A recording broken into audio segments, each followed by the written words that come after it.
pecado faz essa separação. Por quê? Porque um dos atributos de Deus é a santidade. Então, agora, o pecado é impossível que o homem entre na presença de Deus, ou esteja na presença de Deus.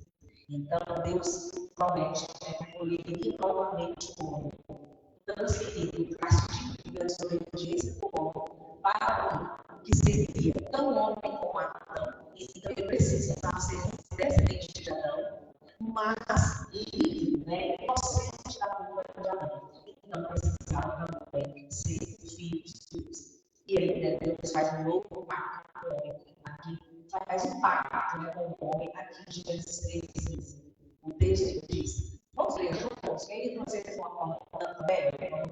Vamos ler.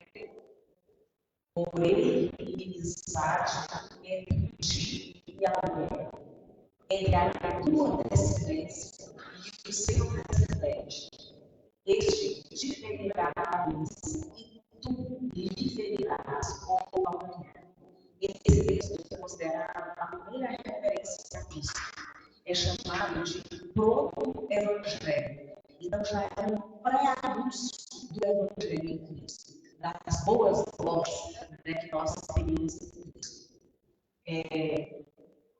Aí, como eu disse no início, Deus promete isso em Gênesis. Nós vamos ver depois a promessa de Abraão e a gente vai um pouco sobre essa palavra do descendente para a gente entender que elas se referem a isso.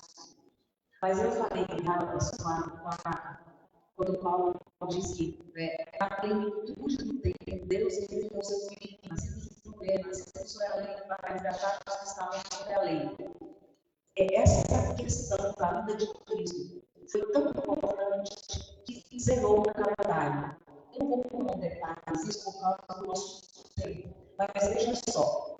Quando, então, Cristo, o nascimento de Cristo, marca, então, o início, reinício da vontade dos tempos. Então, o nascimento de Cristo passa a ser o ano zero. Isso foi feito depois do nascimento de Cristo. Depois que o Império Romano se torna cristão, aí esse calendário é feito. E marcando o ano zero é o nascimento de Cristo. Depois eles descobriram ele, porque o calendário foi feito pelos romanos, que leva a consideração a formação de Roma. E depois eles descobriram que eles tinham uma coisa errada, que era a data da morte, na verdade, do rei Herodes. Aquele Herodes que tentou matar Jesus, matou as crianças de Belém, porque a morte do Herodes é uma data que ele sabe exatamente, no ano 4.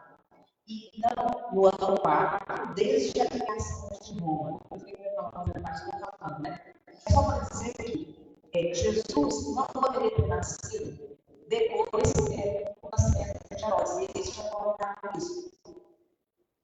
Jesus não poderia nascer depois da morte de Herodes, porque foi Herodes que tentou matar Jesus quando ele tinha cerca de 2 anos.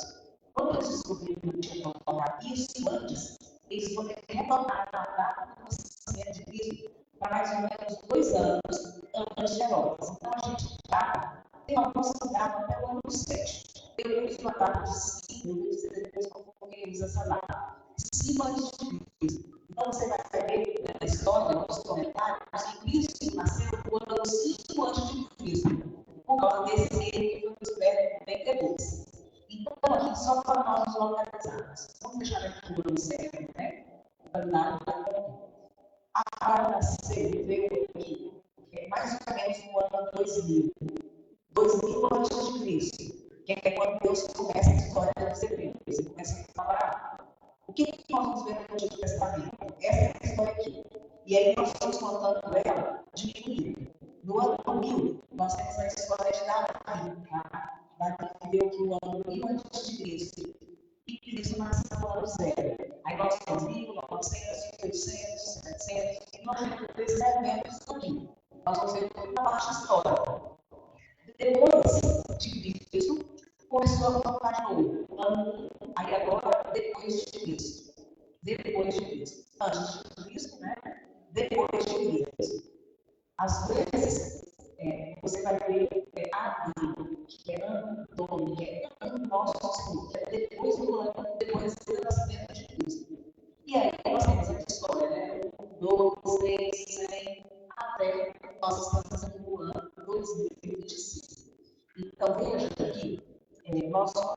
história aqui. O Antigo Testamento, a história do Antigo Testamento, vai até o ano 430 a.C. É só para nós nos localizarmos, tá? Malaquias, que é o último livro escrito, vai aqui, 430 a.C. Entre o Antigo Testamento e o Novo Testamento, nós temos essa lacuna de 400 mais ou menos 400 anos, que a gente tem registro na Bíblia, é chamado de período interbíblico. Então, o período interbíblico,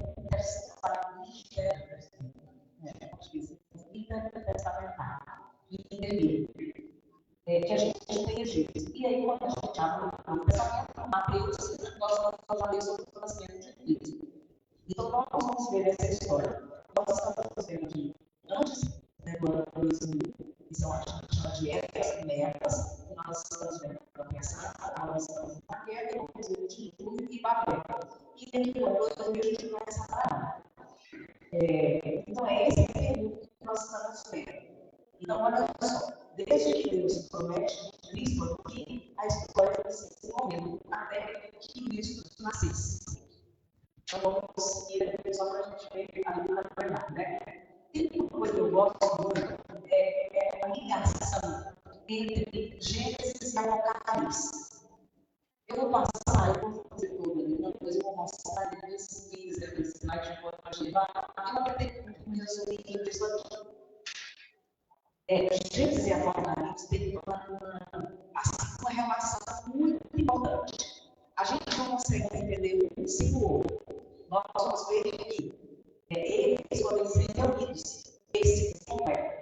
Em termos gerais, nós vamos ver que Gênesis explica para a gente como tudo começou. E Apocalipse diz como tudo vai terminar. E agora, olha algumas semelhanças. Nos dois, nós temos ambos um novo começo e uma nova ordem. Nos dois, nós temos a árvore da vida, o rio, a caminhada de Deus com o homem. Em ambos os paraísos, nós vemos os mesmos ideais do campo moral e espiritual.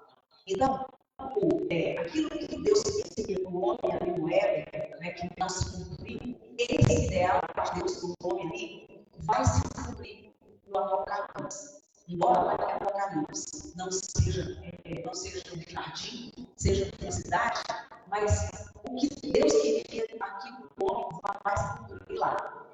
Vamos ver só esses exemplos aqui. Alguém, por favor, abra Gênesis 3, 23 e alguém abra Apocalipse 21, 25. Quem abrir Gênesis pode ler. Gênesis 3, 23. Quem abrir pode ler.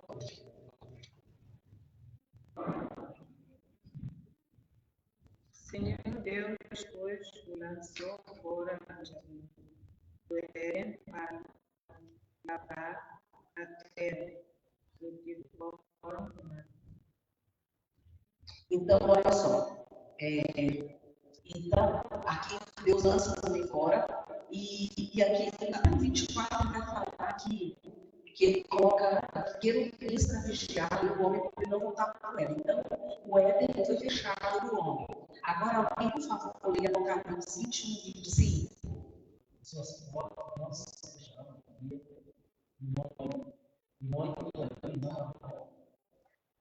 Ele está falando da cidade, o 23, ele explicou, né?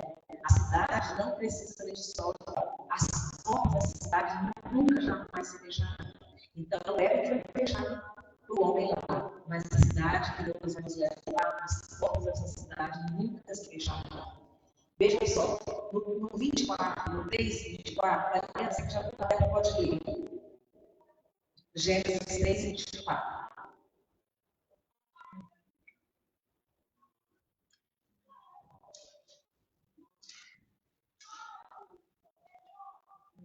Quem tiver a fé pode ler. Havendo lançado fora o homem, pôs o querubim ao oriente do jardim do Éden, e uma espada afirmada que andava ao redor a aguardar o caminho da árvore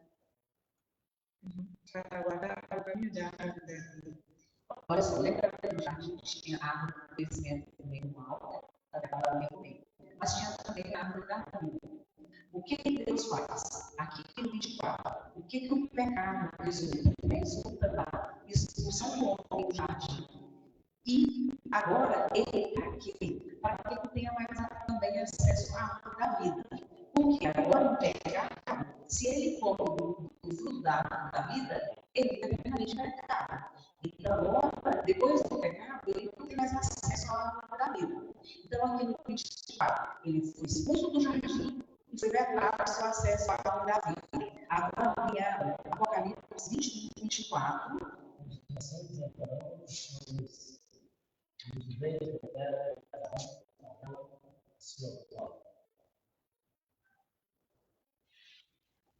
então, 21, 24.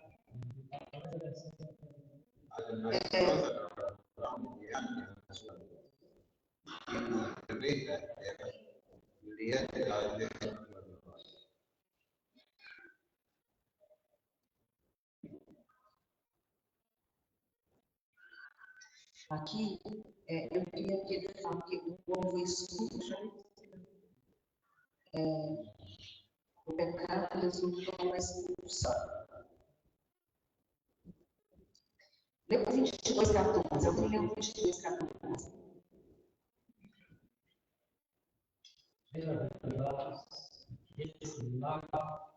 As suas gestos são para que ele possa mudar na cidade. É isso aí. Então, ó, ele foi expulso. Aqui, ele pode entrar nas portas. Lá, foi declarado o acesso à árvore da vida. Aqui, como é que ele diz? Para que eles assistam direito à árvore da vida. Está vendo? Tudo sendo recuperado em Apocalipse. Como é impressionante. No 3:17, nós lemos sobre a maldição. Olha, e Adão disse: visto que atendeste a coisa como mulher e comeste da árvore que eu te ordenaram, não comesses, maldita é a terra por tua causa. Aqui, a maldição foi imposta. Lá, no final de todas as coisas, quando Cristo voltar, essa maldição não haverá mais. Olha, Apocalipse 22, 3. Alguém pode ler a primeira parte? Apocalipse 22, 3. A maldição foi imposta lá, agora não vai cair mais ele com maldição. Então, o ideal é né? Pode ter bom e pode cair. O Satanás pode fazer o que quiser, mas no final, a soberania, a vontade de Deus irá permanecer. Aqui tem vários a gente faz, eu vou ligar para vocês, só para a gente gastar, para a gente gastar mais tempo. Mas veja, olha que a gente vê, é de recuperar na Apocalipse. Olha, Apocalipse 23, Deus volta a andar a promessas. Vamos avançar só um pouquinho. Nós temos, então, depois, nós temos o dilúvio. Aqui no dilúvio, nós vamos conhecer Noé. Nós temos pouca informação dessa geração que a gente chama de diluviana, porque tem pouca coisa, né, entre o capítulo 3 e o capítulo 6, quando Deus vai anunciar o dilúvio. Mas, desculpa, eu não entendi. Parece que você falou que o homem podia condenar antes do pecado. Isso. Podia condenar da vida. Só que não podia condenar a Deus. Exatamente.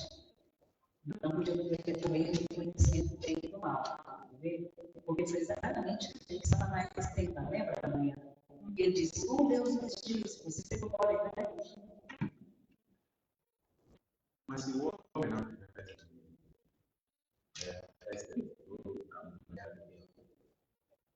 por que queria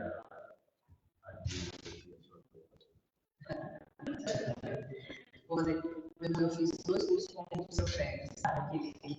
Vou fazer com ele quando a gente chegar lá no céu, nós vamos ter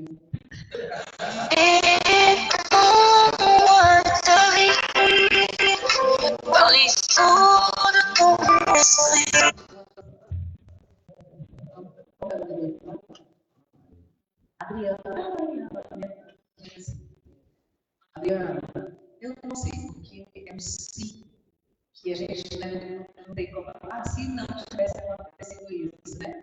Se o homem não tivesse comido. Se não tivesse comido, estaria lá vivendo perfeita comunhão com Deus, né? A vida seria perfeita sem pecado. Seria assim. Mas nós vemos ali que Deus, sabedor de todas as coisas, esse pacto de salvar o mundo já foi feito mesmo antes da criação. Então, isso já estava, né? Como é que eu vou dizer? A soberania eterna de Deus, né, na sua onisciência, né, na sua onipotência, ele já sabia disso, né? Mas se ele não tivesse comido, isso tinha acontecido uma vida perfeita para ela, que é a vida que nós desfrutamos da identidade com Deus. E para uma mulher que tem ouvido, entendi. Olha só.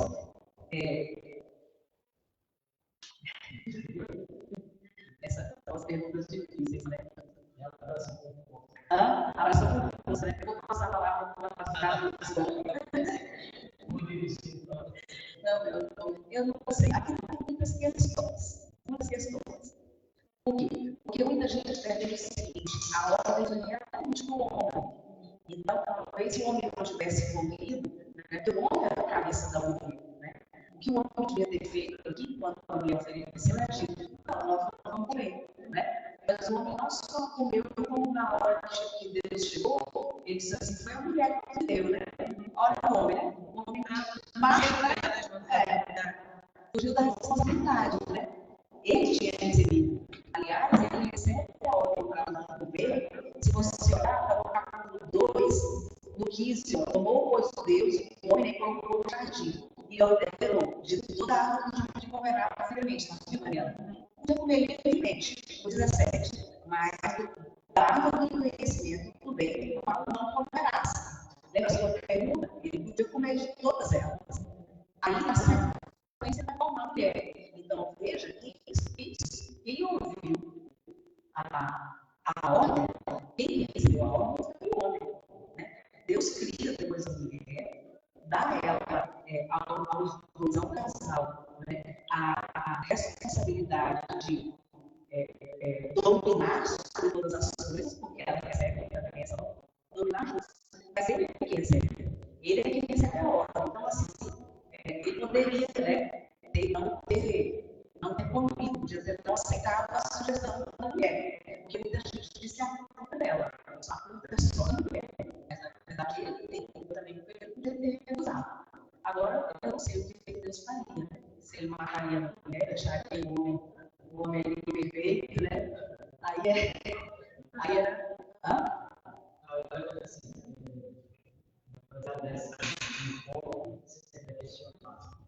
mas eu quero analisar por exemplo, você vai saber duas respostas para as coisas que vão acontecer e a Bíblia que esse não se for, porque o foco dele não são os detalhes dos aspectos. Nós mulheres, as nossas comunidades, queremos ver a coisa sincera, e não é errado. Só que biblicamente nós podemos especular sobre a ciência. Nessas coisas tem algumas curiosidades jurídicas que as pessoas sempre falam. A questão de liderança. Quem era líder representava a família, era Deus. Então, toda a humanidade caiu nisso. Nós não podemos ver só o governo da mulher, porque isso às vezes não pode estar com a vida. O problema é a humanidade. Quando eu tenho alguma coisa, eu primeiro vejo assim, agora, eu procuro ver nada do que o outro fez. Não, foi o plano, isso é um problema com a humanidade. Mas ele deveria ser Deus com uma responsabilidade, senão nós assumimos a coisa. Mas é a mulher do Senhor que a explicação de toda essa sobre esse chegou foi o homem que recebeu a ordem direta devia passar essa ordem à mulher. E se falhar na passagem da ordem, ele nunca ia cair.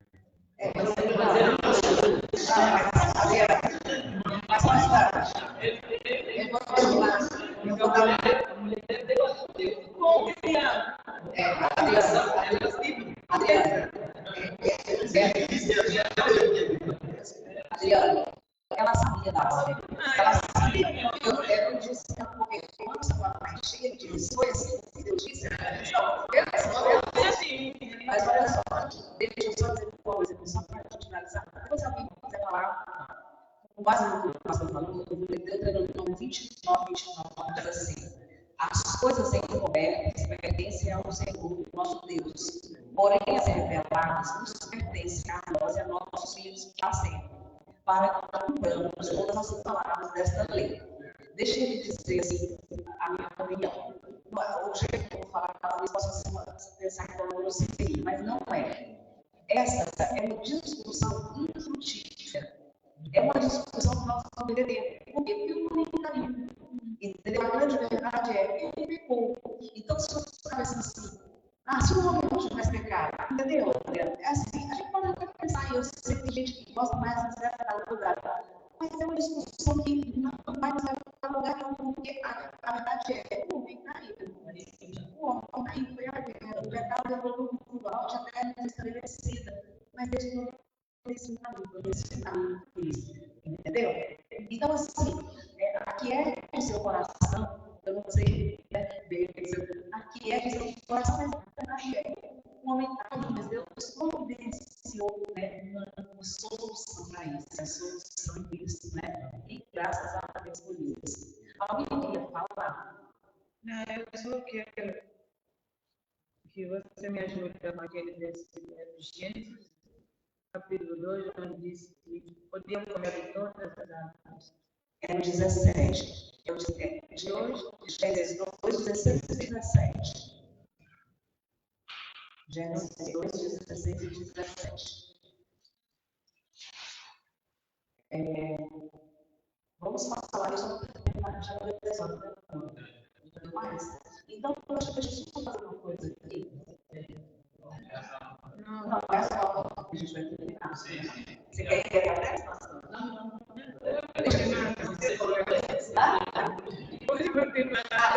Eu posso continuar. Não, eu quero só. Veja só, é só para que nós vamos fazer agora. Eu quero falar a questão da coisa.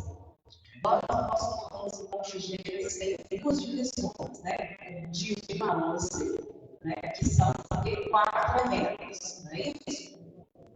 Gente, eu quero que nós definimos nosso grupo, por você saber o conteúdo de cada livro, tá? Bora cá.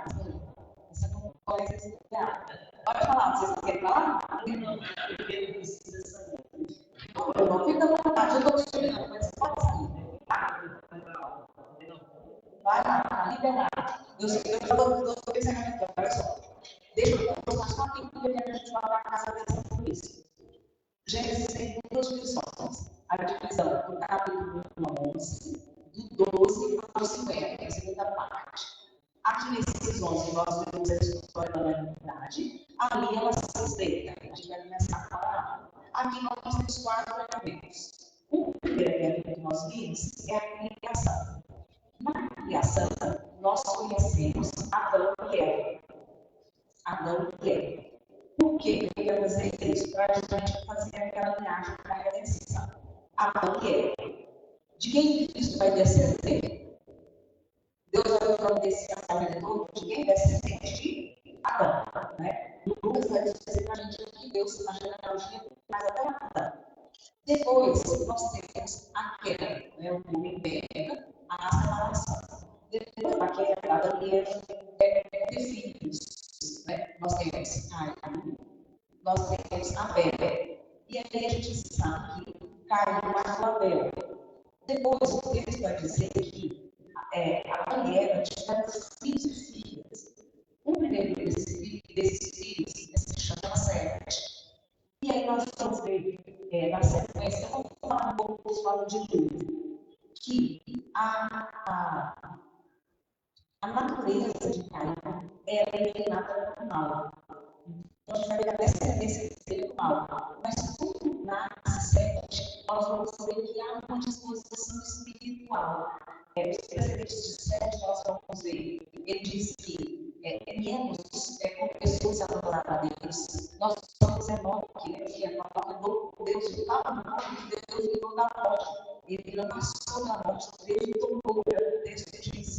Então a gente vai ver que a linhagem de Sete é a linhagem de comunicação da adoração a Deus. E aí, a linhagem da redenção, a linhagem de Cristo, vai seguir no filho de Adão e Sete. E aí depois a gente vai ver de novo, a gente começou ali, mas nós vamos ver na próxima aula. Só para a gente continuar aqui. Por quê? Porque a revelação de Deus é um perfeito para nós e para aqueles que viveram na época, ele vai progredir na sua revelação. Ele diz assim, olha, esse redentor que eu estou prometendo, ele vai ser um descendente de Adão. Veja que é muito amplo, não é? A humanidade toda é descendente de Adão. Então não há como saber quem é esse descendente. Daqui a pouco, ele vai salvar a nação com Abraão. E aí ele diz assim, Abraão, sabe o descendente que eu prometi? Que vai abençoar todas as famílias da terra, vai ser o seu descendente. A nação que eu vou formar com você, nessa nação Deus, o redentor vai nascer. Veja que agora não é uma humanidade mais. Agora o Senhor vai nascer de uma nação, que é a nação de Israel. A nação de Israel vai ser formada por 12 tribos. Deus diz assim, o redentor vai nascer de uma das tribos. Qual é a tribo que Jesus vai nascer? De Judá. Jesus é o tribo de Judá. Está perfeito. E na tribo de Judá, de qual família seria? Da família de Davi, não é? E aí os profetas vão afinando essa revelação. Vai nascer, que é esse 5:2, vai dizer que vai nascer onde? Lá em Belém. Isaías vai dizer que vai nascer uma virgem. De modo que quando Jesus nasce, né, eles reconheceram Jesus. Né? Reconheceram que era Jesus. É bem verdade que muitos judeus não aceitaram, mas a gente vai ver que milhares e milhares reconheceram Jesus como Messias. Por causa da revelação que Deus foi fazendo. Mas a gente vai ver isso, né, ao longo da nossa história.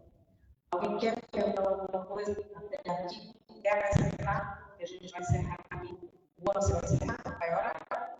Vai. Sim? Então tá. Quer falar alguma coisa? Eu já vou passar por uma hora. Porque se não fosse encerrar, eu ia orar. Mas a gente encerra, vamos lá e ora. Agradecendo a Deus por nosso tempo. Queridos, muito obrigada. Até amanhã. Às 19 horas. Amanhã. Sabe, não sei se é só no contexto de porque não sei, às vezes, como colocamos alguns livros, várias histórias na natureza, então, os gabianos não colocam antes de Cristo, colocam simplesmente antes da nossa era. Então, onde é que tem isso? Você falou onde é que você vê antes da nossa era? Pois é, mas onde é que você vê na livro da história, é antes da nossa era? Assim, alguns historiadores não acreditam Entendi. Para não usar isso, né? Bom, tem duas coisas. Tem alguns que usam na nossa era, mas ele está se referindo depois de Cristo. Mas tem alguns povos que não aceitam. Por exemplo, os chineses, eles não pensam no ano, eu não sei o que é, mas é como se tivesse começado a contar e continuando para o que reconheceu Cristo. os próprios os judeus, nós temos os judeus que estão se convertendo e não estão convertidos, os convertidos são chamados de judeus messiânicos. E os judeus que não acreditam que Cristo veio, né, que Cristo, o Messias, é o Messias prometido no Antigo Testamento, são chamados de judeus ortodoxos. Os judeus ortodoxos que ainda estão esperando o nascimento de Cristo, a primeira vida, eles também não consideram, então eles estão no ano 6.000 e alguma coisa. Por quê? Porque aí eles vão obedecer, eles acreditam que a criação se deu, né, 4.000 antes, para a gente antes de Cristo, como eles não pararam de contar em Cristo, 4.000 antes da criação, mais 2.000 para a gente antes de Cristo, eles estão no ano 6.000 e alguma coisa, entendeu? Agora, quando você usa assim, antes da nossa era, às vezes uma referência ao zero ou calendário, entendeu? Aí teria que ver. Certo? Então, agradecemos a Deus e chegamos ao fim. Já são